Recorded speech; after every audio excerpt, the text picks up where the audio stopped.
आम्ही प्रगती विद्या मंदिर शाळेचे इयत्ता 7वी अ चे विद्यार्थी तुमच्या समोर भांड्यांच्या दुनियेत हा पाठ सादर करत आहोत. उन्हाळ्याच्या सुट्ट्या सुरू होतात. अरुण व आदित्य आजी आजोबांकडे गावी पोहोचले. तिथे मामाचे मुले त्यांची आतुरतेने वाट पाहत होते. आता मुलांची नुसती मज्जाच होती. आंबे, कलिंगड, ऊस खाणे आणि विहिरीत पोहणे असा त्यांचा कार्यक्रम निश्चित असायचा. दुपारी ऊन असल्याने आजी त्यांना बाहेर जाऊ द्यायच्या नाही, तर घरातच काही ना काही खेळ असायचा. एका दुपारी मुले घरातच लपाछपी खेळत होते. माधव राज्य होता. आदिती कोठीच्या खोलीत लपायला लपली. तिथे तिचे लक्ष कोपऱ्यात असलेल्या जात्याकडे गेले. जाते तिने पहिल्यांदाच पाहिलेले होते. हे काय आहे असे फुटफुटत तिने आपल्या भावंडांना बोलवले आणि जाते दाखवले. त्यांच्याकडे पाहून जात्याने स्मित हास्य केले. तर चला मित्रांनो, आपण पाहूया खाण्याच्या स्वरूपातील बदलाचा हा प्रवास. काय मुलांनो, ओळखलं का मला? मी आहे जाते. तू काय करतोस? काय सांगू तुम्हाला, आजकाल लोक मला फक्त लग्नाची हळद दळण्यासाठीच वापरतात आणि नंतर असं कोपऱ्यात ठेवून देतात. माझे नवे मित्र सगळे सोयरे स्वयंपाकघरात विराजमान झाले आहेत. तुझे मित्र सगळे सोयरे कोण ते आम्हाला नाही समजलं. काहीच माहित नाही का तुम्हाला? सांगूया का यांना? आपला जन्म, विकास, आपल्यात होत गेलेल्या बदलांची माहिती. हा, मी सांगतो त्यांना आपला इतिहास. बरं का मुलांना, मानव जसं शेती करू लागला, स्थिर जीवन जगू लागला, तशी त्याला अन्न साठवणं, अन्न शिकवणं यासाठी भांड्याची आवश्यकता भासू लागली. तेव्हा त्याने भांड्यात मातीपासून ताटली, वाडगे, रांजण, घडे, मडकी अशी नित्योपयोगी भांडी बनवली. आम्ही तर आताही मातीतलं थंडगार पाणी पितो, छोट्या मटक्यात दही लावतो. पण काय रे माणसं, आता मातीचे भांड आम्ही आताही मातीच्या भांड्यातलं पाणी पितो, छोट्या मटक्यात दही लावतो. पण माणसं मातीचे भांड काही बनवता नाही. अरे आम्ही तर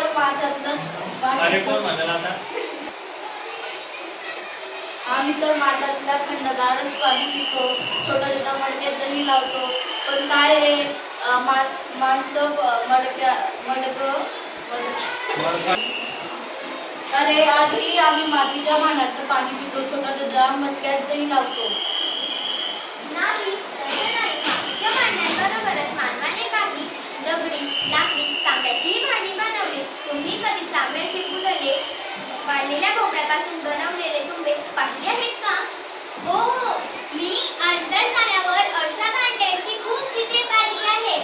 अजूनही आदिवासी भागातील लोक अशा वस्तूंचा उपयोग करतात, हेही वाचलं आहे. मुलांनो, लाकडापासून बनवलेली भिंतीलगत ठेवलेली ही गहू, बाजरी, ज्वारी त्यांचे पीठ मळण्यासाठी व भाकरी थापण्यासाठी याचा उपयोग केला जातो. आजही काही ग्रामीण भागात घरांमध्ये ते काठं वापरले जातात. अगं मंदा, तुला माहित आहे का, तुझ्या आजीला आमचा नवा मित्र मिक्सरची खूप भीती वाटायची. दाण्याचा कूट, हळद, मिरच्या असं काही बाई दळण्यासाठी उकड उसळ किंवा हा खलबत्ता आजी वापरायची. आता तुम्हीच सांगा मुलांनो, आज उकडीमध्ये कोण पदार्थ कुटत बसतंय? लावणं मिक्सर की झालं का? वेळही वाचतो आणि श्रमही वाचतात. पूर्वी पिठाच्या मसाल्याच्या गिरण्या नव्हत्या. गृहिणी जात्यावर धान्य दळायच्या, धान्य पाकायला सूप असायचं. हे सगळं खरं आहे, पण ही सर्व काम करायला वेळ कोणाकडे आहे? मातीच्या व लाकडांच्या भांड्यापाठोपाठ माणसानं तांब, लोखंड या धातूचा शोध लावला आणि मग यापासून भांडी बनवायला सुरुवात केली. पण या शोधामुळे भांडी संस्कृतीचा अधिक विकास झाला बरं का? म्हणजे फक्त भांडे बनवण्यासाठी या धातूचा खूप उपयोग होऊ लागला असेच म्हणायचं आहे का तुला?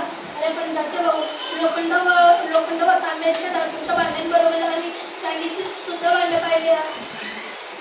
टेबल, खुर्ची, कपाट, दरवाजे, खिडक्या यांसारख्या लोखंडाच्या वस्तू तुम्ही पाहिल्याच असतील. तर त्याचबरोबर स्वयंपाकघरात लोखंडी कढई, तवा यांसारख्या भांडी वापरताना तुम्ही पाहिल्याच असतील. तांबा आणि लोखंड या धातूंच्या जोडीला चांदी व शीस या धातूंचाही वापर होऊ लागला.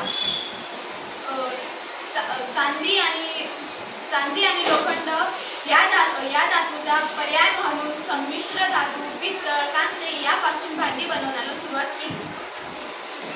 मग स्टेनलेस स्टीलची भांडी वापरात कधी आली? तांब्याच्या व पितळाच्या भांड्यांची जागा आता ॲल्युमिनियम, हिलियम व स्टेनलेस स्टीलच्या भांड्यांनी घेतली. सध्या सगळीकडे स्टेनलेस स्टीलची भांडी बघायला मिळतात.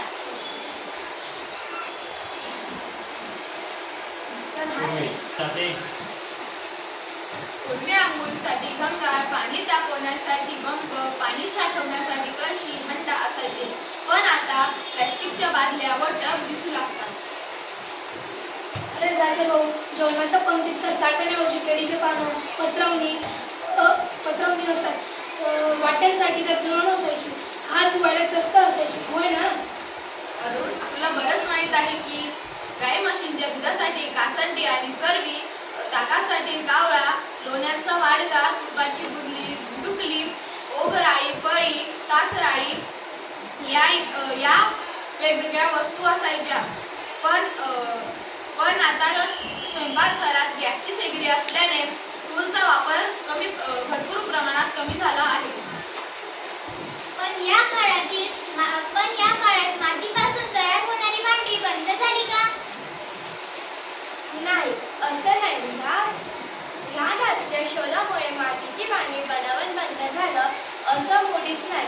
उलटा आज भांडी तयार करण्यासाठी माती वापरण्याची परंपरा म्हणजे भांड्या संस्कृतीचा पाया मानला जातो.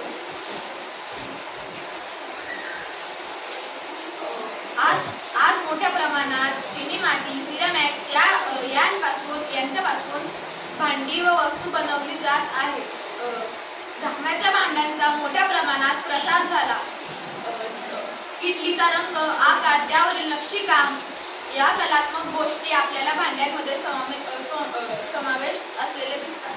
हो, हे अगदी खरं आहे. आमच्या घरी स्टेनलेस स्टील, नॉनस्टिक व कोटेड मेटलची भांडी आहेत.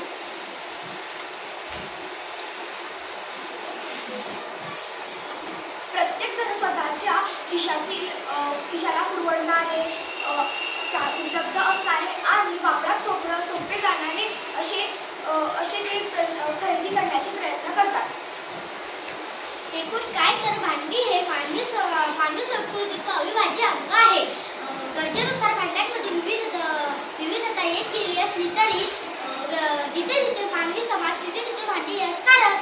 आज आम्हाला तुम्हा सर्वांबरोबर खूप मजा आणि आम्ही तुम्हा सर्वांचे खूप आभार मानतो, कारण तुम्ही आम्हाला